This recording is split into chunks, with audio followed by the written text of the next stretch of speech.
Hello, Greg from Balloon Market here, and welcome to BMTV. And as you may or may not be able to tell, I'm in Birmingham again, and I am once again joined by Katherine from Just Your Daydream, and this time with Michelle from the Events Clique. The Events Clique or the Event Clique? The Events. Events. Ents with an S. Glad you asked, because I had a little debate when I was naming it. Event or event? Well, there's multiple events, isn't it? Yeah, we got the event. Anyway, ladies, welcome. Thank you. Obviously, Katherine, we've met before the last time we were here, and we found out all about your story. But thank you very much to both of you for doing this. But Michelle, we don't really know too much about you. So would you like to tell everybody about you?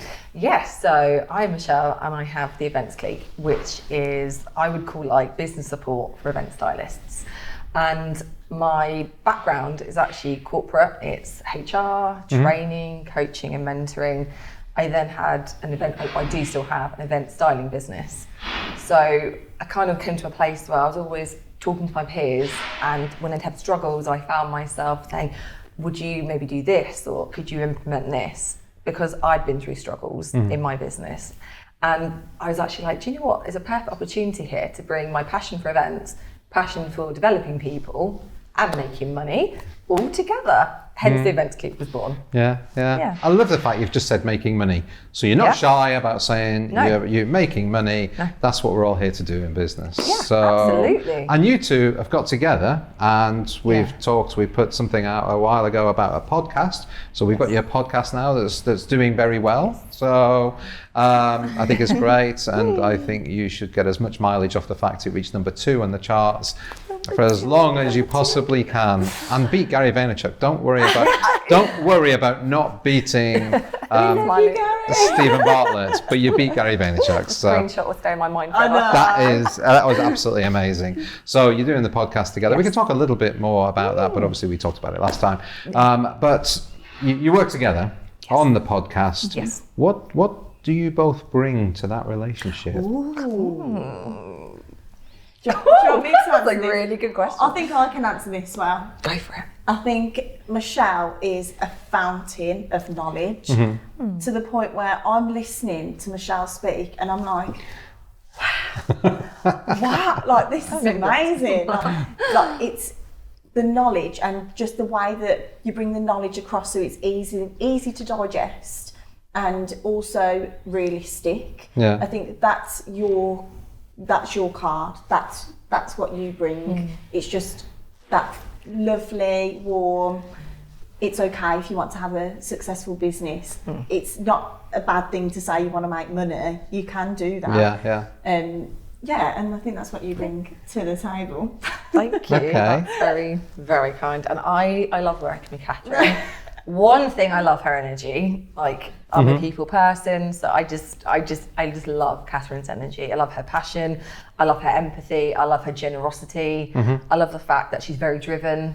I find it very inspiring, to work with her, and really knowledgeable and credible. She knows what she's doing, and I just genuinely find it just a joy, genuinely, and I think it's very rare to find that. Yeah. So I feel very grateful that we get to do this cool thing together and really enjoy it. That's really nice that you both feel that way about each other. That's a really good partnership there. The style sisters. Yeah. And the nice thing, Greg, is although we've got very, very similar outlooks, we've got very different tastes about things and different experiences. So we've got very similar values. I think that's what pretty brings us together. But you like one thing, I don't, and it's quite healthy. We're not like exactly the same. No. Everything we think, but different perspectives on things. I think, and that will bring, I think, more value to whoever is listening to the podcast to know that you don't have to think this way to be successful. You can be successful with the way that you think. Yeah. Do you challenge each other? That's a very good question. But we both go, probably suggest no, but no, we don't challenge as in, I don't think you're right, because actually there has No, I don't mean that. I mean about, do you think then you could do this? We do. Then absolutely we do, because especially on days when you're not feeling so great. Yeah. I'm just like, what are you we basically like, come on. Let's go. It's funny though, isn't it? Because like when Michelle's having a bad day or when I'm having a bad day, the other one is there to be like, right, Yeah. Come on, this is because of this. Yeah. This, feel like this for a minute, that's fine. Swallow it. Let's get going, fire back in the belly. So Yeah. This is really interesting. This is going to lead me to another question. So you have down days? yeah. This is what I think a lot of people don't realize, particularly when they've just started in business. They don't realize that not every day is perfect. Your Instagram every day is perfect. Yeah. Facebook every day is perfect. Reality is every day is not perfect. So what do? You obviously G each other up to try and be positive, but in your own lives, day to day, what do you do to stay positive? Yeah. I want to actually touch on something. So when I first did my event styling business, I was a bit like a busy fool everywhere, doing everything. And I literally almost burnt out. I didn't go to a nervous breakdown or anything like that, but I definitely got to a place where it felt like the walls were closing in. I couldn't make decisions, and everything, like even making a cup of tea, felt overwhelming. And that was not a great place to be in. And, you know, I think why I'm so positive now is because I do know that no matter how tough things are, things can get better. But you have to put yourself out there to make things better. It's not like a little bandage you can put on things. So things that I did to sort of get myself into better places, I do things like listen to podcasts, to be honest. I listen to music. I surround myself with happy, high vibe people. I offload with friends and family. It's the very basic things that I have access to. And I think everyone's got different things. You might love walking your dog. You might like doing crocheting. You might just have something. But yeah, it's a really real aspect, I think, of not every day is perfect. And you can easily look at someone on Instagram, Facebook, you can look at Katherine, even be like, oh, she's lucky. Or but that's easy for her because of that. That is not true. We are all human. I've got 3 children, Catherine's got a child, we've got husbands, we've got family. We have life. But your mindset it's not like, oh, I think positive, therefore I am. Yeah. It's just working with what you've got and finding things that make you feel better. Get your hair done maybe, go for a walk, like whatever it is, everyone's got something. So I just know things can get better, but you just need to keep going. I think it's classed as a weakness to unplug, when actually unplugging and taking yourself away from situations such as social media, Instagram, feeling the pressure of your industry around you. If you unplug, that's a strength. Even if it's an hour, no one's telling you to lock your phone in a cupboard for a week. If you can just be like, right, I'm not looking at that today, I don't need that today, and I'm going to do something for me. So I like to meditate, and it's not everyone's, I'm a bit woo-woo. Like, I love having my crystals. You've got your crystals there, My intentions in, like, I just remind myself that life is so short, and everyone says it, and everyone's like, oh, it's so cliche. So true. But it's so true that life's too short. I mean, I'm 25. I've got a phobia of turning 30. I'm like, You know what? That happened to me when I turned 23. For some reason, when I turned 23... Are you not 23? I'm 24 now. But when I turned 23, I was just like, oh wow, I feel so old, and then got past that obviously very quickly.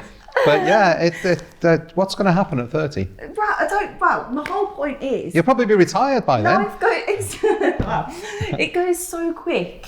You think the past 2 years has gone this fast? Yeah. Life is so short. Just do whatever sets you on fire. Be so happy and grateful. It's really interesting. I've mentioned before about Stephen Bartlett and his podcast, and the one with Jimmy Carr, and it was the best podcast I've ever listened to. That one episode, the best one I've ever listened to, and I've listened to a lot. And they talk about what happiness is and the difference between happiness and pleasure. So everybody's after the pleasure, the momentary, life is awesome, but that's momentary. And happiness is really about being happy in the now, enjoying. We all have problems, we all have issues, we all have bad days, but that's part of life. So are you happy accepting life? Something I talk about quite often, normally during induction with when people start for us. And it's about Buddhists believe we all have 82 problems. And I think it's 82. I should really double check. I've read one book on Buddhism, and if we all have 82 problems, they're not going to go away. You lose one, you get another. Yes. So if you're waiting until you have Yeah. got the house, got the husband, got the girlfriend, you're. In fact, I think I told this story on the podcast thing. But if you have, if you are waiting for that, it's never going to happen. No. You've got to enjoy life as it is, and that's something that Jimmy Carr said: is you've got to enjoy the right now. You do, and I think with event stylists and balloon stylists, that's why I don't want them to focus on just the numbers or who did this and who did what, because you're always on that constant trajectory, looking up at someone else and thinking, oh, when I get to that or I do that setup, I'll be happy. You need to find you're happy in what you're doing. Yeah, absolutely. And own it. Yeah. If that makes you happy, just enjoy it and embrace it. Don't be like everybody else. You just need to find the things you love. Just own it, really. Yeah. And you'll be so much happier for doing that. It's interesting what you say as well about unplugging. If I've been following Gary Vaynerchuk, as I say, for 8 years, I think, and he's 18 hours a day, grind, and all of that. And hard work, definitely at the beginning of your journey, 100%. you are the person that does everything. There's nobody else there, it's you. Yeah. So you have no choice, Yeah. you've got to do it. And I think that's really important. But you will burn out if you carry on doing that all the time. Now, Gary Vaynerchuk is a bit like me. He loves what he does. I love going into work. I don't mind being in work. I'm normally at work 11 to 12 hours a day. But it's not, it doesn't feel like work for me. I really enjoy what I do. Yeah. And I think that's really important. But I also like to turn off. And the way I do that is watch TV and watch movies, watch, decent dramas, things like that. And it's very simple, and I know a lot of people do it, but sometimes you can feel guilty about doing that stuff, but you've got to learn not to. It's whatever Healthy you want to balance. do. Yeah. So have you got balance? Have you both got balance, do you feel? No. Better than it was. Okay. Because of, like I said, that experience. And it's funny what you just said about it didn't feel like work and you enjoyed it. And it was because I wasn't enjoying it, because I was very busy but not doing the right things. And as soon as you start implementing and doing the right things and focusing on the things that you love the most and having a good strategy, I could work 12 hours a day and I didn't burn out. Yeah. And it was enjoyable. So 2 words that. But how do you balance? I think balance would differ from person to person depending on what responsibility you've got. I mean, we've talked about it in the other episode where I said that I've got a son, Michelle's got 3 children, and I started this business because I wanted to stay with my son. But of course, like we've also just said, you've got to put in that hard graft during the beginning stages of your business, that you do have to sometimes make sacrifices. And my sacrifice has had to be time on some occasions.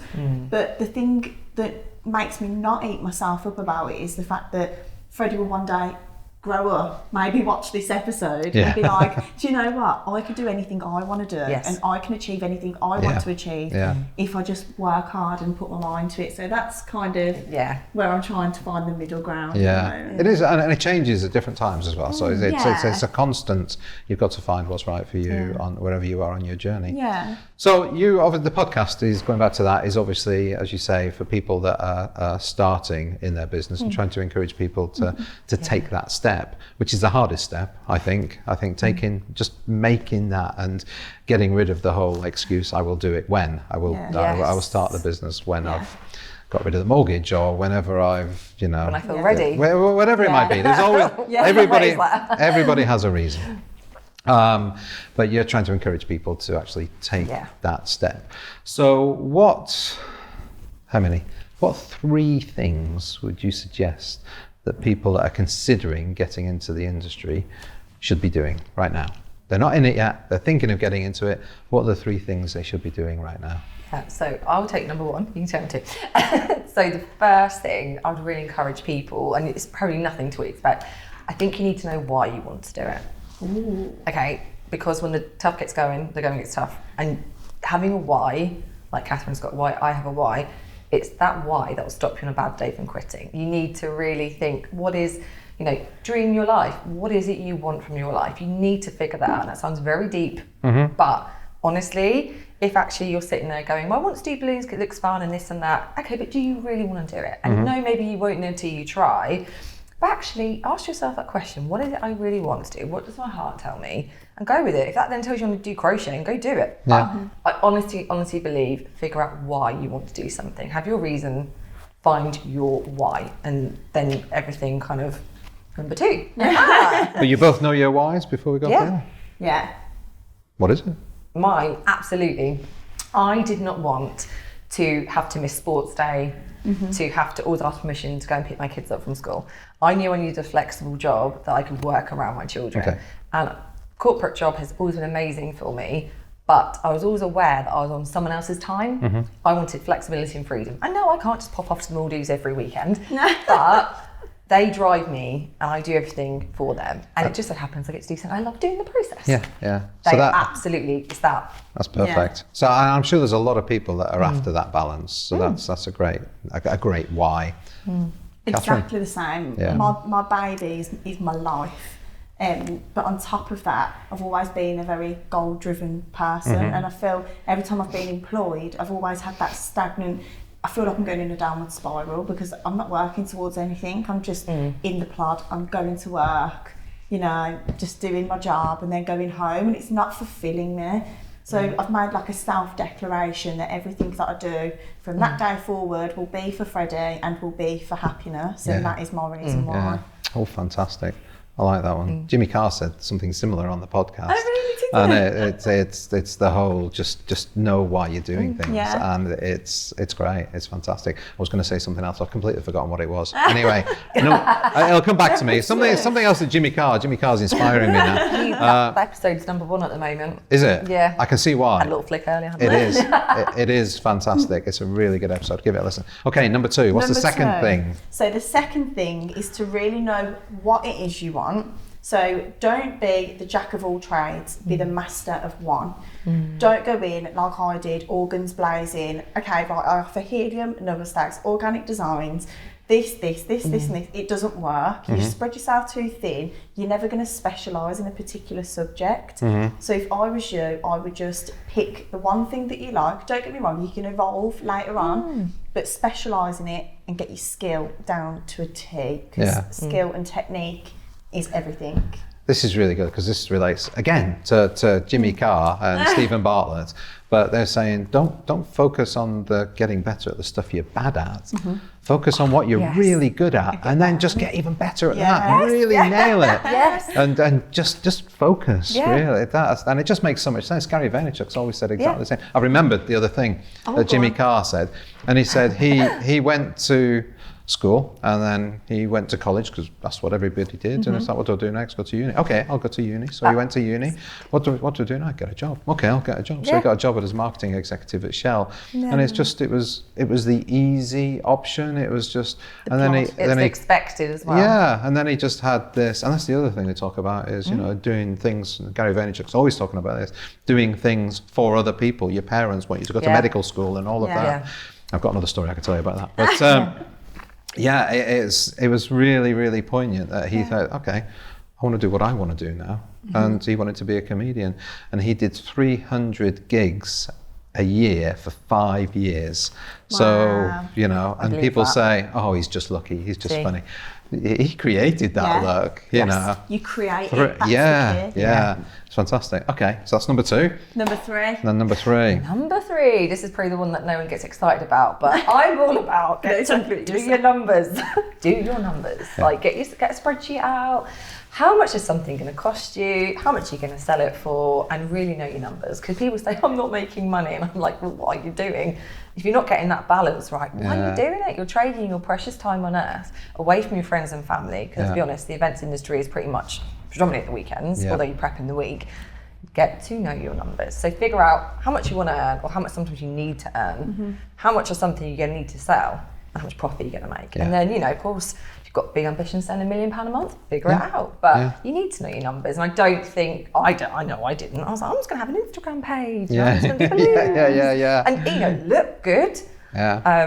One point I made money, sometimes I did. But, but ultimately, the burn comes in if you're not doing the right work for the right price.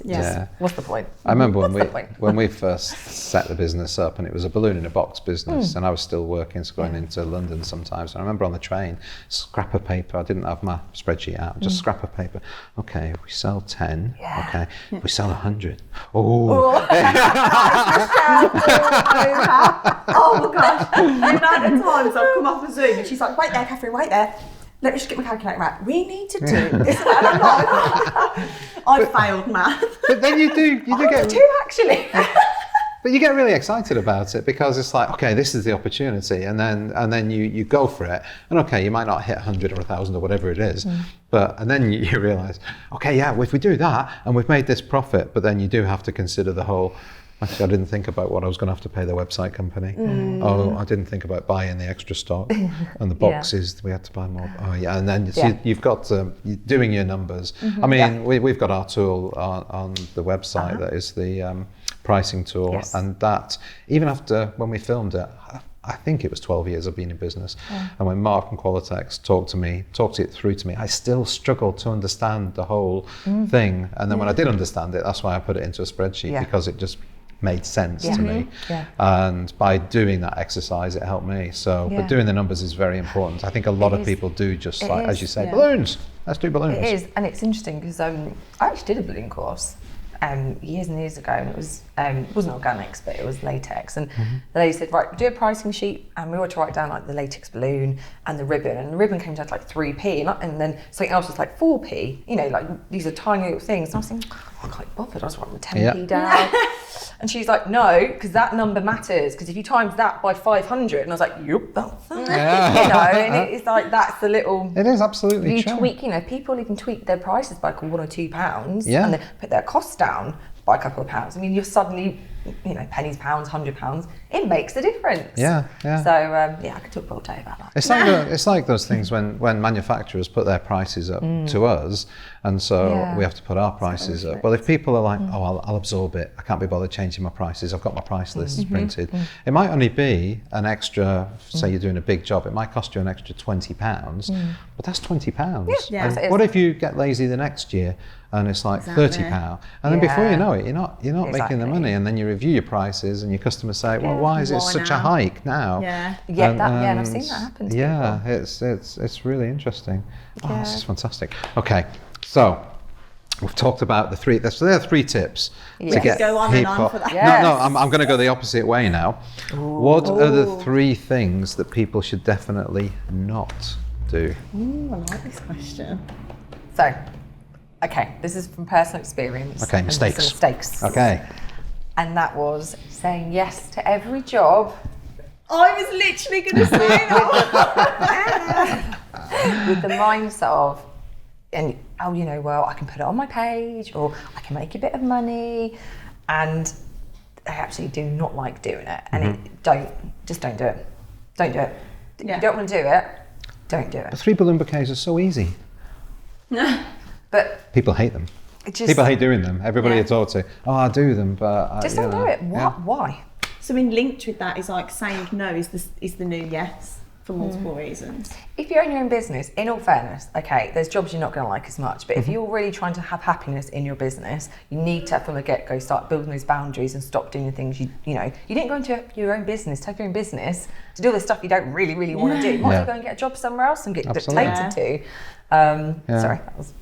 No, it's absolutely true though. It's absolutely true. You might as well do that, but choose how you want to run your business. So much more satisfying. I'm just going to jump in here with a little thing and say, don't just copy what everybody else does. Greg, you've talked about Sorry. Would you like to add one in now, Katherine? Sorry. I'll leave now. We'll cut me out. Go on. What would number 2 be? So number 2, I was going to say, don't just do what everyone else is doing because you feel like it works. What works for someone may not work for you. So for example, if you are a balloon artist trying to get loads of clients, then I would be showing them exactly what you specialise in. So only the best representation of your brand. If you are a balloon artist trying to attract other balloon artists, that's when you start showing them, how to do things or sharing value or something like that. If you merge those 2, you're not targeting your niche. So don't go in there copying what everyone's doing, even trends, for example.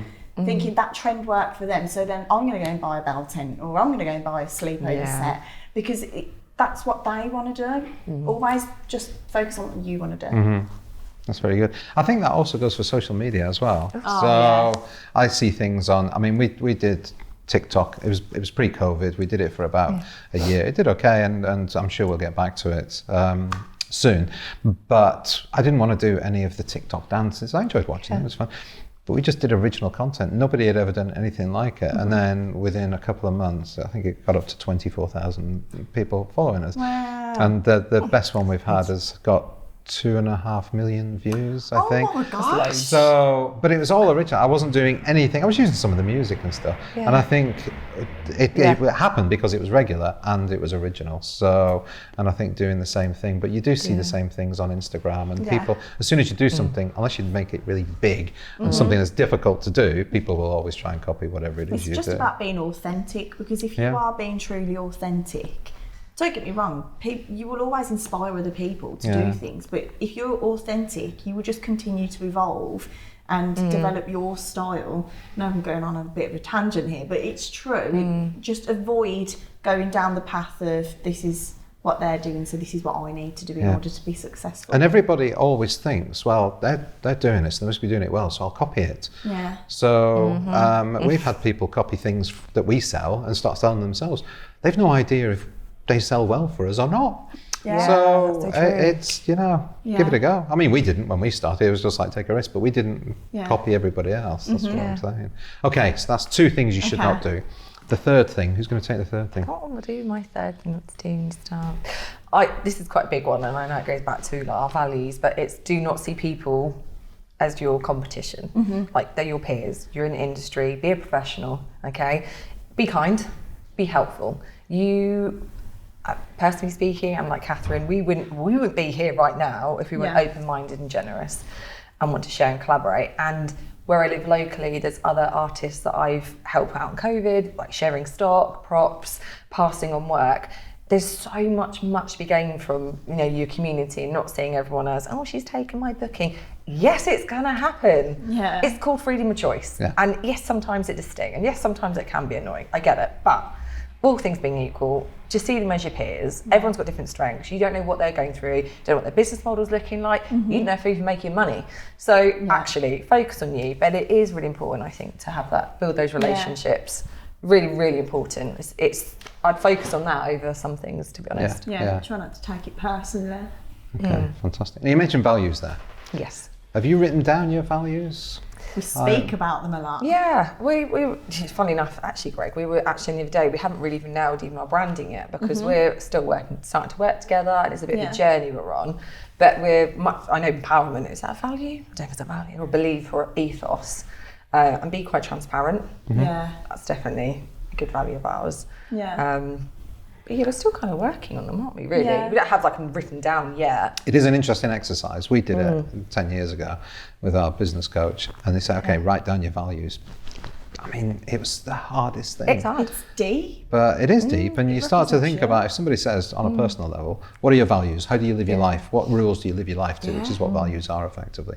I don't know. Yeah. Don't hit people. I mean, what do you do? It's quite a tough thing to do. But when you do nail it and you realise, actually, this is how we should run our business. This is how we should live our lives. Yeah. It's really, really powerful. And it's so important.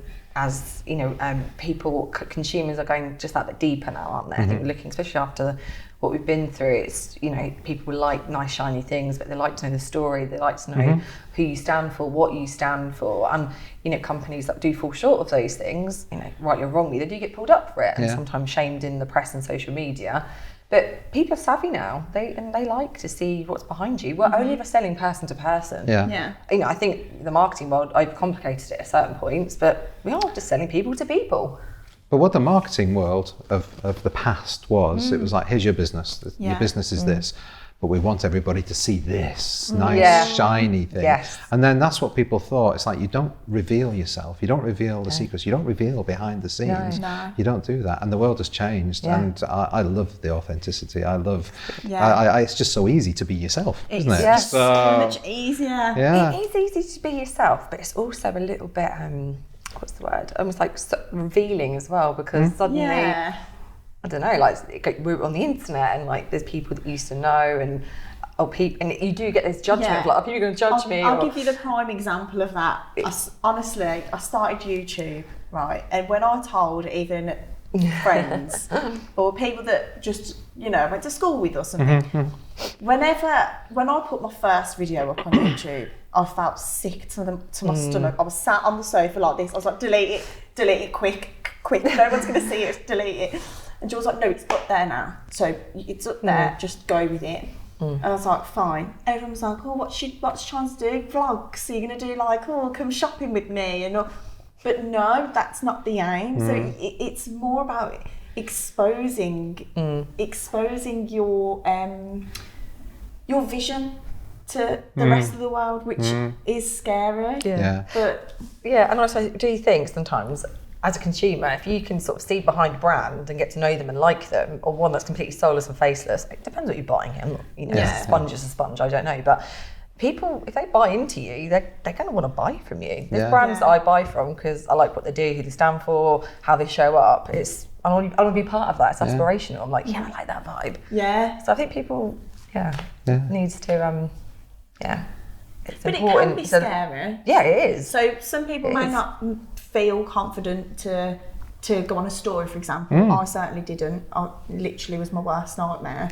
But if people just realise that you will never grow when you're comfortable. Absolutely. Change has to occur in order for change to occur in reality. So even if it's the tiniest little thing, for example, when I first started doing tutorials just on my Instagram page, I sat there with all the balloons in front of me, my phone on the tripod, and I was like, nothing was coming out, and I was like, I'm not giving up, I'll just put it on time lapse for now. So break it down and then do it just like baby steps. Show your face first, get comfy, and then just realise, like, you're just speaking to a camera, like, the camera's not judging you. That's absolutely right. I mean, I don't know if I've told you the story about the first BMTV or not, but I was really nervous, didn't want to do it. I was looking to hire somebody to be the face of Balloon Market. I think I might have told you. And this guy that I met at a conference said, Greg, you seem like a nice guy, do it yourself. And just him saying that, it was like, oh, all right, I'll do it myself. And did it myself. And the first BMTV, hello, I'm Greg from Balloon Market. It was so stiff. But I made a commitment at that point. It's going to be every week, and that's what I did, and that's what we've done for 6.5 years now, every single week. And it's not easy. It's not easy at all. You know, so it's not supposed to be. I know. Everybody would do it. So exactly. Only 1% of people actually commit and see something through, like properly. 1%. That's a tiny fraction of people. But then if you get the fire and the passion in your belly, that can be the driver. And once you've made that, I think that's the big step. People struggle to take that step. And once they've taken that step, it's like, okay, I'm going full guns. And you know what? Taking that step is scary, and you're never going to be ready. That's the truth. And I'm all about encouraging people to try and start things. And even if you tried 5 different things in the past and it didn't work, still try it. You have to keep trying. So many people have failed and been successful in the end. Was it J.K. Rowling, 50 publishers declined her? You know, like, sorry, if something doesn't just automatically work for you, something doesn't just happen overnight, it doesn't mean you're not going to be successful. Absolutely. And even Greg, like, the philosophical thing we will say, what is even success anyway? That's why I always say you need to really think about what it is you want and what's going to make you happy. Ladies, carry on talking. It's got dark outside since we started. Just get the duvet in a minute. For a night, a bit of COVID. Netflix. But thank you so much for talking to me. If people want to see the podcast, or when they listen to the podcast, it is called Balloons. Me.